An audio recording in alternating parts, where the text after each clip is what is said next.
als het heel kan, meesken belje, want de traaimachines staan op het ijs. Geen momentrest is er joerd voor Age Veldboom en zijn team van ijsclub Liets Begin. Want er is een soort sneeuwval en dat moet aan de kant om vat te komen dat er morgen ongelukken gebeuren. We gaan nou extra materiaal aan rukken litten en het baantje leidt er al, maar hij moet breder. Want we verwachten nogal wat meesken, maar we krijgen toch al wel de compliment. Oh, hier is er zelf al jet van de meesken die zeggen wat een mooie baan en wat leidt het ijs prachtig onder. Ja, het is een prachtig gebied. Ja, helemaal stil en morgen is het net stil natuurlijk, maar ja, prachtig. Om de 15 kilometer lange tocht troch 2 gemeenten gaat, maar strek 2 vergunnings komen. Dat slagen joert en ook het Nederlands Reedriedersbond had het parcours van een beetje goed kaart.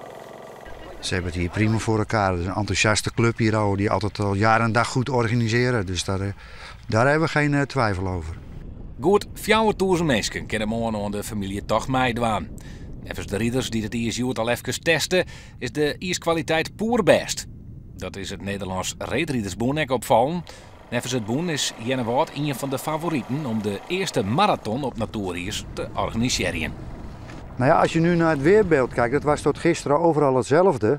En nu is er vanmiddag sneeuw gevallen, maar hier rondom Eenenwoude valt het eigenlijk mee.